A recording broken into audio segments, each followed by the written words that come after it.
Hello, my beautiful people from Untouchable Mama. Thank you for watching our YouTube channel. Please do not forget to subscribe and press the notification button.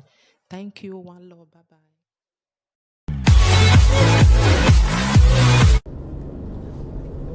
Now, good afternoon, everybody. Now, good afternoon. How na day? Now, well done. Feliz Navidad. Me, I just touch these things more. About this woman where they say he confess. Some people say na lie.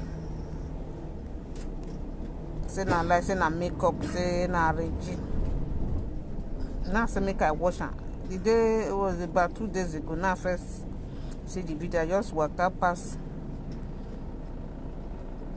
As they come see they talk and that's okay. Oh, let me come out, make I wash and may I see the way the something really be.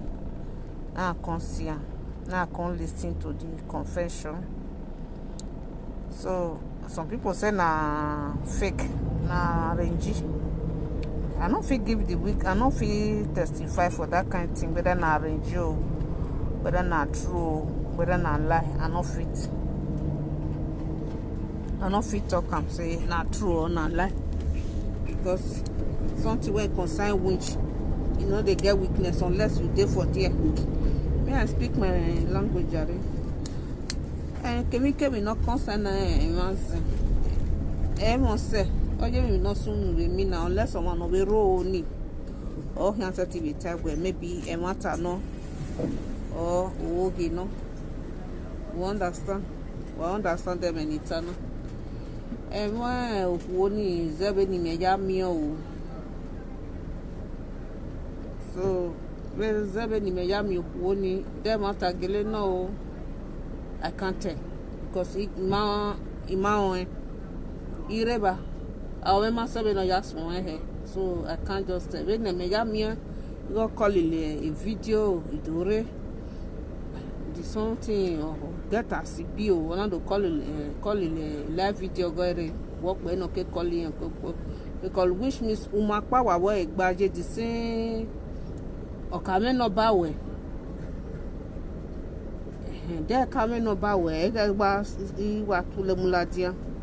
Do call you wherever they will call you almost 10 missed call. Your daddy on Kumamu.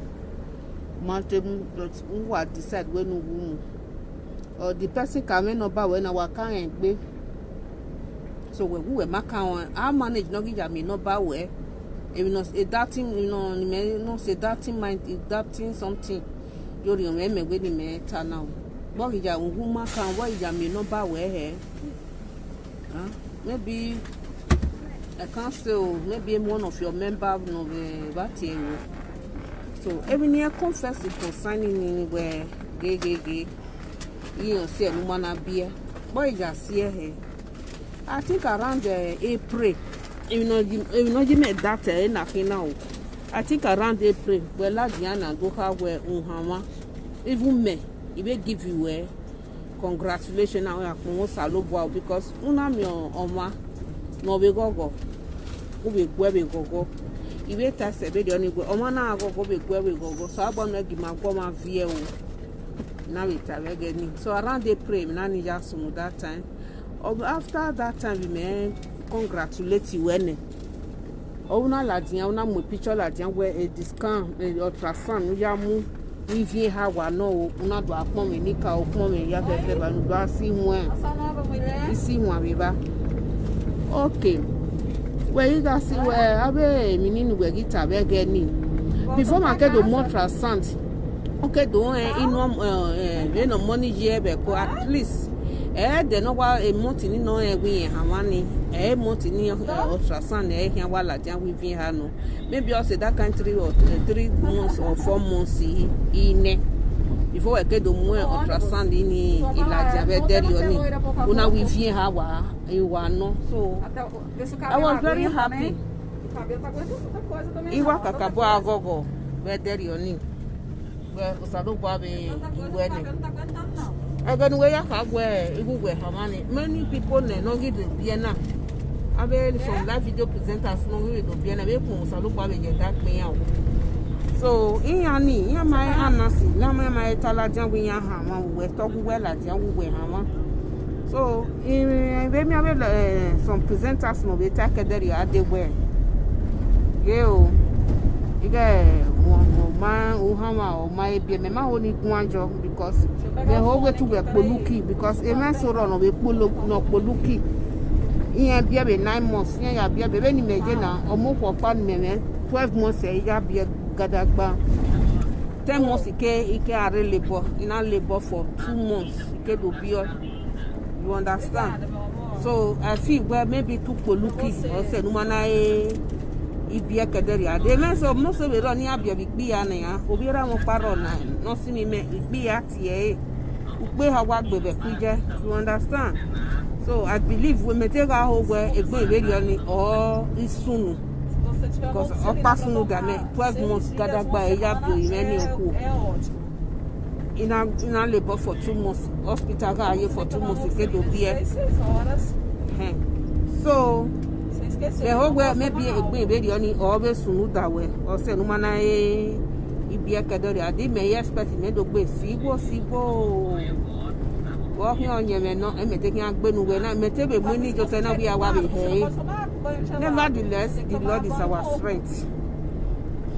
So, you know, my boy, I believe where a man won't it where you see a woman up here, anything. Because we're large and we get not how we were hammer. But we are blocking where here. The confession is Yamata, here now, only men, nobody men, total. The cocoa no where the men only me confession ni ja matter he ah me said o ma tell me la jan in read the ministry yan ni no ta dey matter gele no dey matter because what that la jan wu hama of which everybody believe where be ni me believe go ga hama you up till now he may expect where maybe to poluki or so mana e because abeti my no do bia na yin ni mai tala jawian ha ma buwe ka egugwe ha ma na gbon na be gwe be kokojo no be gwe koko somebody like me be gwe be kokojo you understand the now so it may believe we be maybe to poluki o mai sege no ai ja bie but we boyan ko no ma poluki be oni fun se fian force o ma ni must to bie the fire by force yan we no ya ba ko yan operate irian ja wo be the we bu mani yan kwe egbe ni me kai go sunu da meni no ga we bu mana na operation no quick yan ya we yan ko eju uzo lo pa gbera de na date ni ari ejo ni bi yan we bi mana so e mo di me hu akedere ade na we yan wa ta oge no na we oge na gba ba to poluki yawe doctor in makon they have reason yana yemudia kederi ade so he may be surprising yan but to buwe do testify wa go no that wo bon that way and one more you how can somebody not win hama but money have you he and we ma be la jan we ge o te hama o ge mi pa no sunu ne ma la dia ah ma gi dore ni agun yo gi sie igiyan si e omo guyan si e and a profession ko ni be make o ma beg anything no ya relate that way ba o ma me sure anywhere where no o ma me sure ministry where o ma me sure the name the woman all learning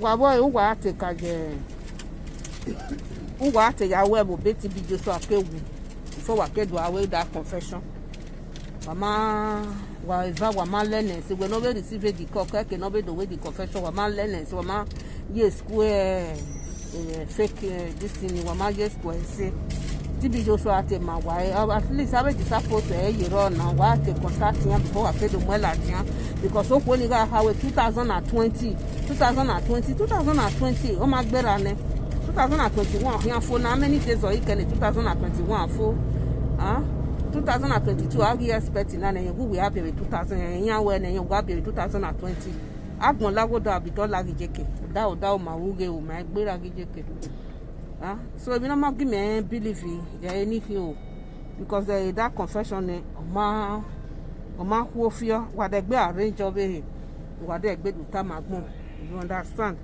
so gbe be no ya with that confession ma make sure anywhere Omawe hawe omawe meshe ministry where what where a church where dunia. Man the church meeting. The church in Nika on the church ni me ya nware wo tedo ni onyo se ni na gwo ekun ah ni me nware wo tedo ni ma me church ni ka o e church awo sani no re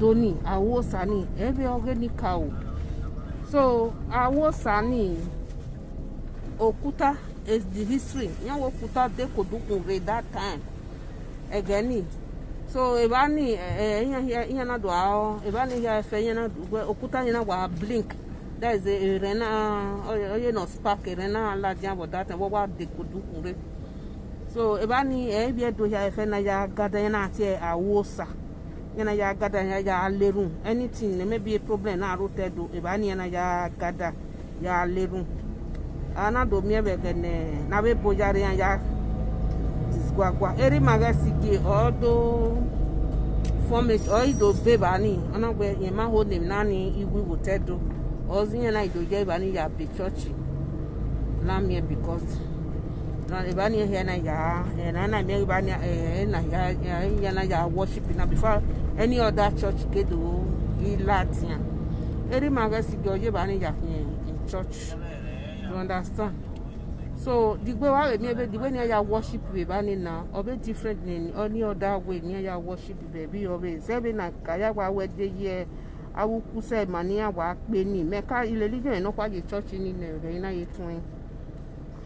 That time. So oni egbe nu we mula diana we oge ni ka o. No, I don't know.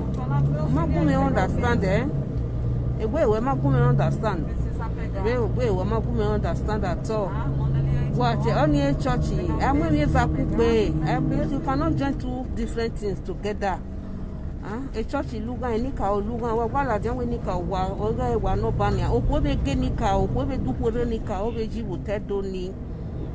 Only a matter ni metama we yen be go wa ti ebo o bo no wa ti ni me wa kakabo like o ga mata ita be enika o ni yan zoro me gbe yan muti ame me ma gbegbe de go nu mi ni yan gbo fu wajibe ni na hu mi obo me gbogbo me go me ni ya kwali go me so I be go hu me se ti gbo fo ma I ma be na ya gbo fo ma because yan go omo tin abi omo tu gbo fo ma I making awa ti me right from time ije stepfather me ija owije me o pa ti o do omo du gbo fo ma ati me because me tin na ya win na won na ija win na e ho me ni win o ri me ho right from my childhood. I'm not a lazy person. Am I going to lazy to jaoji go one pa never. Or go many ni aya one when you suffer you get I prefer. You go give many a day after. You understand? So my sister, I be born in wet. No one get born. You what mama want? No, mama want gbe. Oh ya gbe no. Not here. Ebe no ayate. Ebe no ayas. Ebe bono aseti serien. Oh God, you ain't gonna be my whole wet any. So I'm not afraid of all those rubbish. The rubbish here anywhere. You understand? Then I be gullible followers where. Ija la jawe YouTube ija commenting nonsense ni. Awo magman ni particularly awa tie faithfully no waro ni. Faithfully ka won ni we there yo. This is the second time when they gbe one we the third time. When it time awo magman no we. Undu wana na awo magman no na no ma ke no kede na o jamela tiando agbo ekwan because of mislead wa. Later o gbanu wa ban we tu wa ke no waje. I will not be coming out. Because in we in Latin and of you were here or Bobore. Meg in a way, among Nage. You give you why you give me if you were your Baba Borenia, or who walk it to horse, or give you horse, and you go. Give you what direct with that thing, what time, nothing concern me. Or waiting up for me and you go near me. What can I go no me? I beg you, back yourself. You go no to boy for mammy, ya woman where you got away, do ya with me. Me agbo for my maybe na agbo for my head because so no body and wine or getting many ya gwali go many ya riba ete. You understand? no question without where this woman don't frustrate. The frustration grew.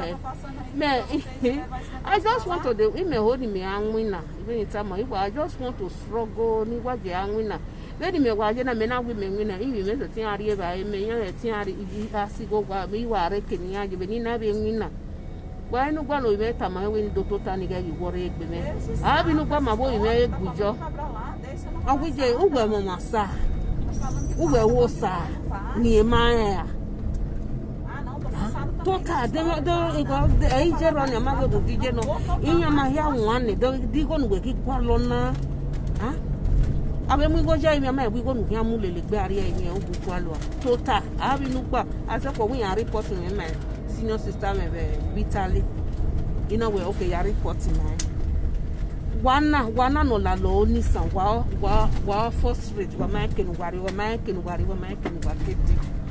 first rate and it do wana ina gwegwa later ma mislead wa bana temata ma wa ona temata ma wa gege I don't have any cost ni heya gwegwa you understand oma la janwi hama around they pray by this time December na ya expect na ya gbesigo sigo ni odomo ma vla tian where o man no be blocking wumbu na block abe ya hama wa seti no ta de tu wa seti an no ta me ga la jan do agwe gun ma wana no ma abe ma no ma ke no abe speaking truth think about people de tu wa heaven wa seti ya no ta ba me gun I will not talk anything me ga ne you understand any na de gbe wa mislead wa de na or waiting a baptism we baptism no all those kind of things we me be no smoother ma be ni bun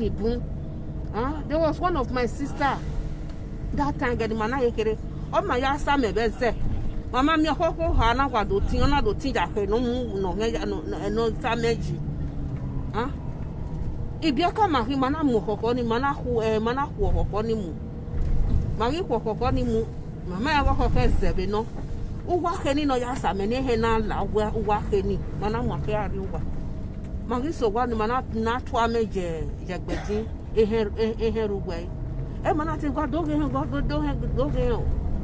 eria awo he eri ma iwa ya tulem la do wana fi wa mi ma mu he kazeria wa mu he egbe he ni ana de gbe do mu he ni ana we sokun ma de gbe mu he ni gbe okoko ni ma mu wo salo bo we go ma ke ma ya gbe ma ke gi ma gbe ma na gi ma gbe ma do ya le e ma kataba abe ma baba na le ni e ma ka gbe ma ya le e ma ka gbe ma se ya le ma na ya gbo koko ma na mo ya jije ke je kuku ni ma na agba lo koko mo je kuku. Could you believe what Coco in my ballot you do cook on it? Obokeri money. My got my Benny Makia, there's one where gear. In my more conny. A coco ha no. Mana more cocorio. Coco eh. Mana de boom with a bay. Mana moari as the. My seba manaru rehe. Manaru rameni anaru reges. And I in a mere henny in a yasame.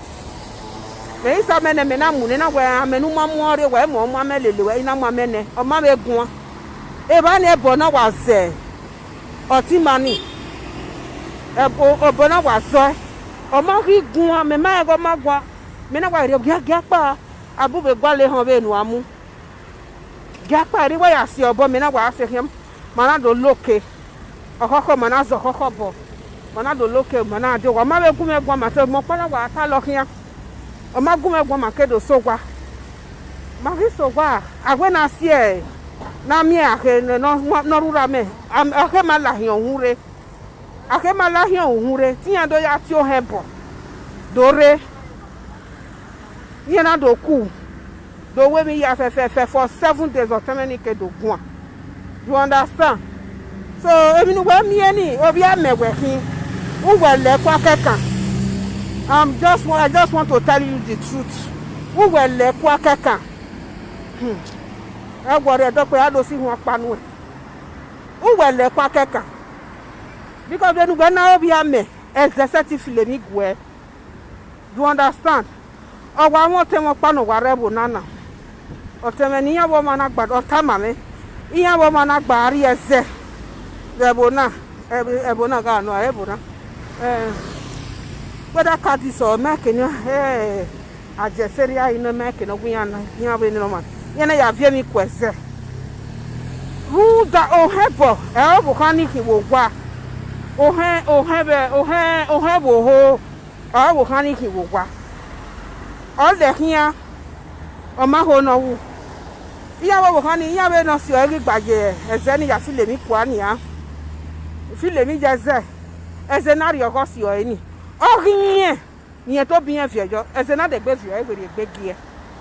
I don't do a tamame. Give me a partner, and I was seeing what you are seeing as another feel. When I left here, you're going to have your here, little as a mafia, not a baby, or not that book you egg with a big year. On a dove here, Harakan, Yamuti. You know where's the mammy, you know what mammy, you know what Tia will walk. Yeah, who gave me near Tamawe. Oh, we're waiting you while you know we're not here. Oh, it's here, we're waiting after my was the mammy. A boy, mammy. Oh, mammy, every nanny. Every year, we're not redo, no, or less of our can or Yahweh. Oh, not the corner, we're not tion. If you buy a him, oh, we're not tion. Near work by him for no near your me, Judge, and said me. As a major me, because you need day. Could you believe of Balebenado Muevona? Yatem where you were. Well, Bonobu, Yatem where you were.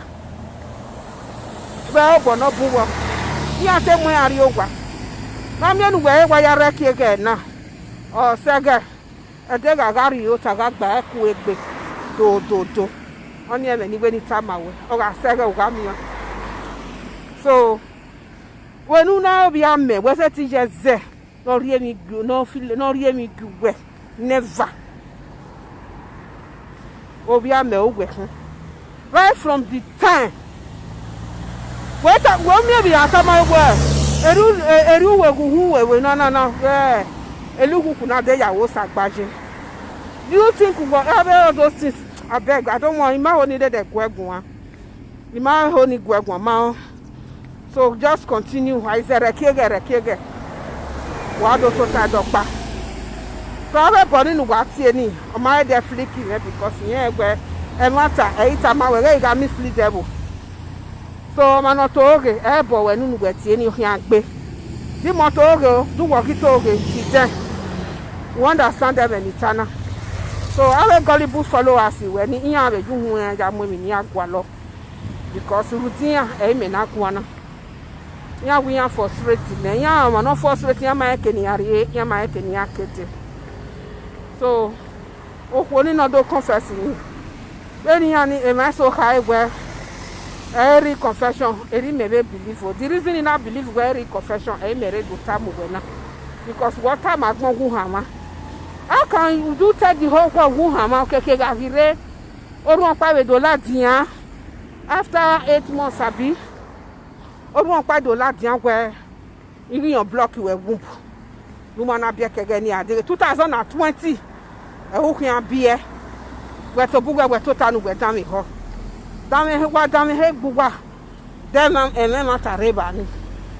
A memata rebani. There is no truth there. Huh? What time I go home? After 8 months, or money not the bed, or my not to read where your block, a woman not block of a Gaya Hama or Gaya Hama, Jory. Even one matter, then a major do not everything will be okay for you. Any year about the 10 one. After matter, very deceivable. Very deceivable. Just because of money. What deceivable? Jimmy, wait a money where what blocking me? Who block him and who were in a hammer? In my hammer. I'll be over where I come again with my hammer again. Or I'll be over where we are tab again. Who will get a fuck up of the way. Or they said you any. Uwa la dia uwa de on a fake life now. This is the type of fake life in the time we will live. Uha do time agbon uha. Okay, kere ma be do re your block we womb. E wubu na block your be ya hama ya. Ah? Awe salt and water ministry. You know what here since a leader who am asking answer a question. E wubu na block your be ya hama. If really it is true, go oponi no where in your block you womb. O ma be so anywhere be je something. Je mata gele no. E wubu na block your ya hama. Wala una wa hamu na hami vie ha. Ah, maybe wish you a congratulations. I just tired for you. The man understand why am we like why ka o ka total itama we anything we am la do ka total o ene. Wa gi o ene we hin. Eme na. You can't turn out my abiyema. Before you not carry it out for public near dame ho. Ah? We no woni what e we ni. Don't want him kind we set it wa me number where. Huh? I said it wa me number where. Okay, why we here ka we ma be won. We be ga no that lie. Again, woman who only you never know that woman. Okay, but woman who only boy ya me number where. Or marry number where ne. Before my baby only call you where. What's the woman know why am you not by me here? Why am I here? And I don't mean on your do I confess to your block we womb. All those questions we ask know before we can do accept that confession. Do you understand? Huh? Eh, me here no what tiki but if speaking true. Okay, kia no bon one. Okay, me kia bu he no banjore. Uga ebe no aja no ta he bo ya fie kun he. Inu e awasi we setigbe. Be kia age he. Umagwa screen. Wa gwata ma ebe no ya screen ju hu kia e. But egbe ebe na ngire no ma ta no ga no e. Uma on de bo ja mi no ba we ari no ba we ne. Wa ja enwe he. Omo na ma be abe mi na mi o. Ha? Be di me ki kware manania. Aze no ma de den me wa popo. Aze no ma o ma egbo ma. Egbo ma hie. Aze no ma e we egbu e. Eme mi okpa no we seti we because o ma be na ya bi o he. O ma be no ya nware he. So na me matter la dia be public very oni. Uka ka bo we me no ya present matter ni he.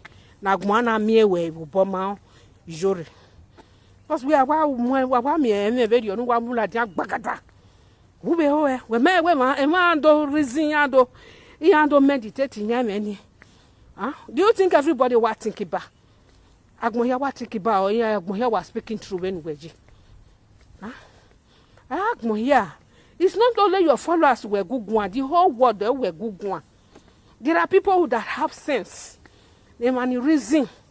Waro emi am matter yo to I do this gwa. Again my wete na re Morocco be my ga movie. My wa ga movie ni for na movie na wo say unu ma we he na ho. My wa do total here yona. My wa do analyze movie ni. No ma gwa wo say no ma yin say e ya fe my do analyze. Omo no be wa say we na wa o. E movie na wa we so go man wa body. The director no ya director be na ya we he unu ma na he ya so egbe eri e la video na beje menu we mi egbe very oni menu we na e wu we lati and ta ma gbon na wu we ha wa o je be tu we gi gwale kenu. Let me tell you the truth. O je be tu we gi gwale kenu we na let people know where wu ha wa e we na mu ko na do lati and we okwo na block we wu ah. And who bu na blocking no we get ya hamaya. My sister just said the truth. Ah, even no one Iyore ni any kini ah. Meje mo mo ya kioma. It pains me where my mata nuta la jam because he me gwe gogo. E fe brighty. Oh, tie boy we was na gwe gogo. He na be challenge that time where ma keke no take be me very on. Ah. So you might understand. Oh, I always say, I'm just fighting for the truth. I want you. No, brainwashing now.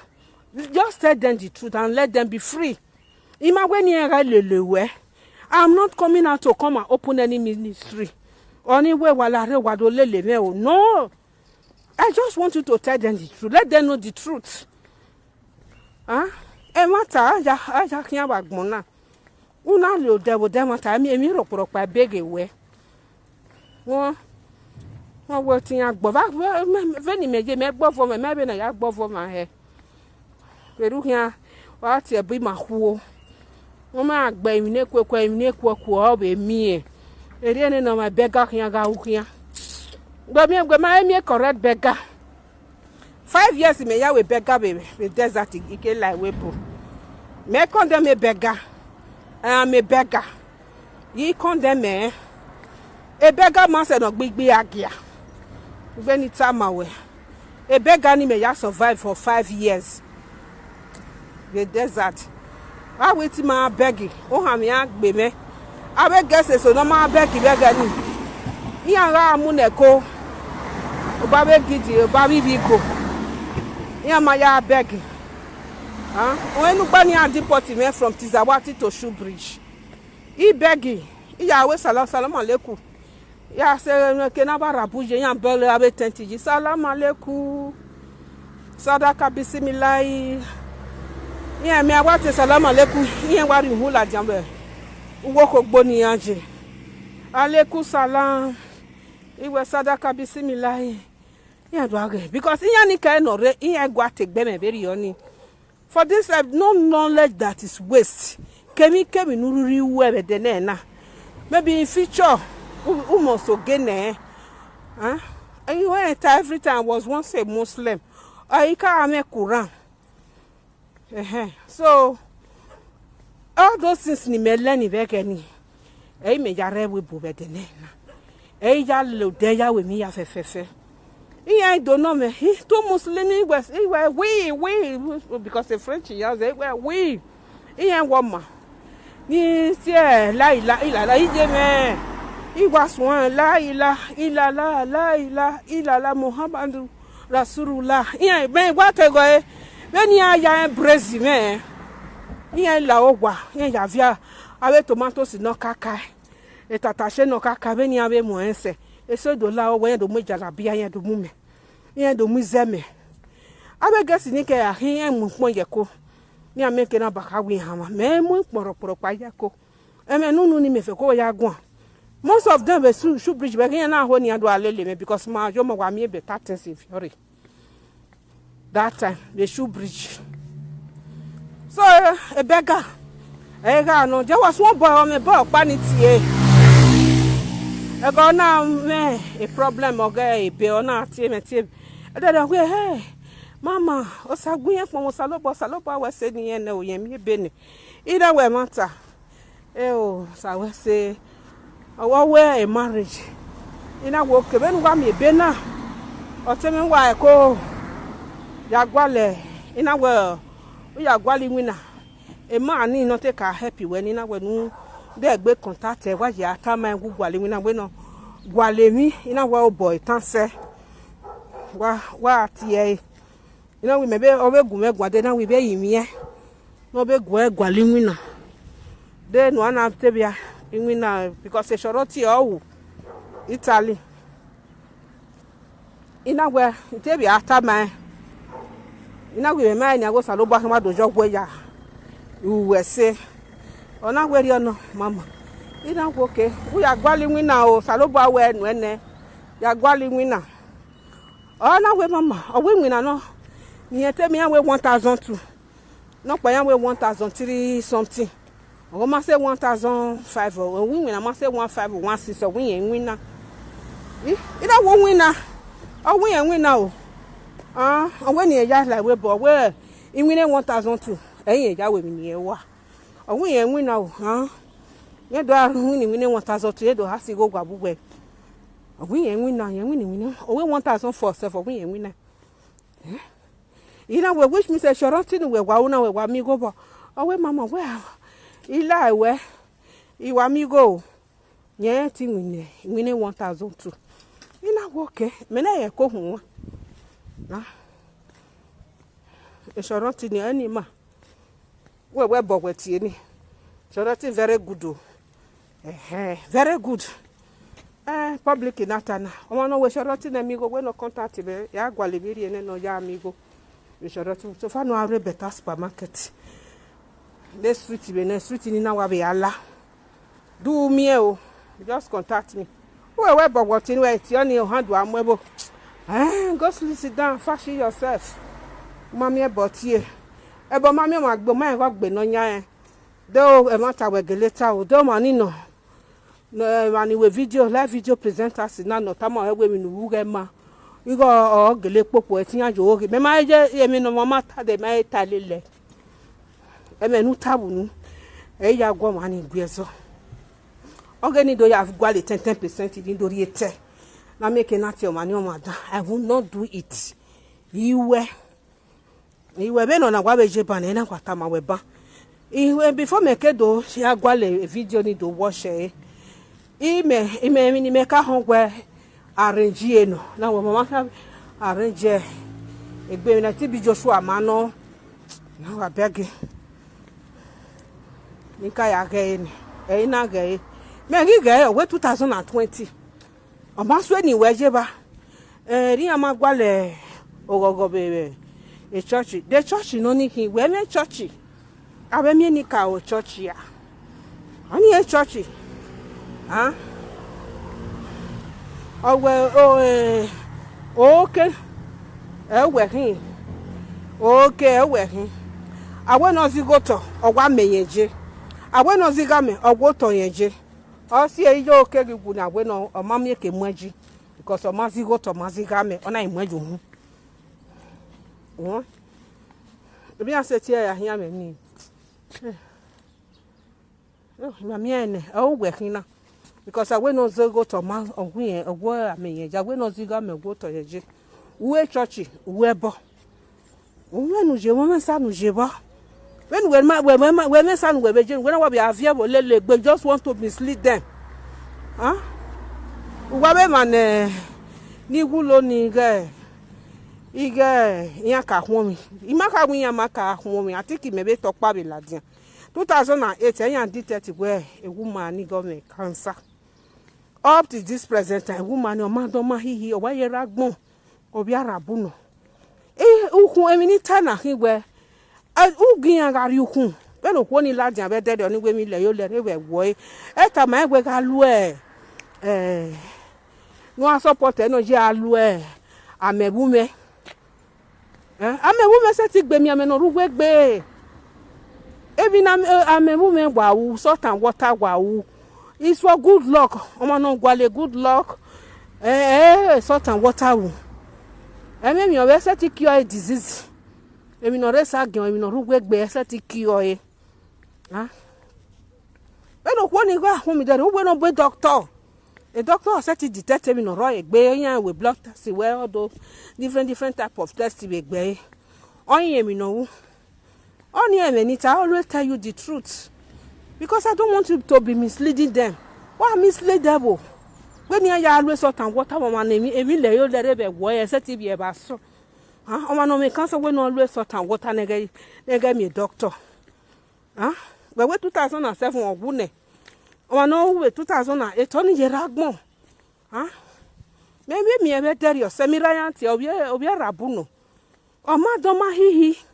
Where be a baby, only tell her egg. Because all the prescription the doctor and all that call all that you in time to time, so that the cancer will not grow in her body. So I tell my time, no, I tell my time, my way make bezo. When only worry there, you know what I'm okay, but doctor, I'm a woman, cure me and I give me a woman, wow. A pitchy Johnny just gave it a little quarrel, no, that for ya feel qua. Here cure. Because the money one your Johnny just gave you a fair. Iya me doctor no ba okinya. Iya ye ri hu. Iya ye gebo. You understand? Let them know the truth. That is the problem between me and you. Mabe we make bezo kaka. When I wa atemata maya ba me deba we. Iwa be we video we e me na ni jo Rita na mata no. Eri ogele wa no. When I ye baptism ya stream bath stream beti ni bana na be la jam do tama we there different things no me ne Celestia me position be Celestial Church. I beg you. Atemata manya ma wona atemata manya we megbezo abo bi ma honu nu we watie ni me ma de send we right e boni yanku ohonu mo uri osisi ga afi o we ke anything when it ona ga e mata we ma ga be boni iya be bo hie una ya tie ma zo ma ona mi onya na mi e wo ma ni maria bewe iya gbo ma ni o se ni na ka we e bo ma mi ma gbe ogbe no tie. You understand? So we'll be careful. When we aya table head so that we make na when aya setting here because your mommy agbe. Ya agbe not here. Be careful no be ya ti obuju we be tie bo. Ya de bani amugbo botedo. Me hoye so kun ya lelewejo. Thank God you na be ready ni aya be lelewe be ariedo. When ya solve the problem. I will be very happy. You will be gwe koko. You understand? Igwe go we am be set be happy we. So anyway here am egbe ekia be itata toto na we kwari orion wa hin worry. Prepare be no aya riedo. Ni asere nwe he. Ni asi wo bola wa. Emi ni me wa me e boni wa hin o. I'm telling you the truth. Oge na we wa gbe esese we wa gbe na. Ina gba you understand? So riwe ko tase. Me we na ga nyime. So bye. Bye bye. Uga jaju ma be jaju o hegbere. I no send.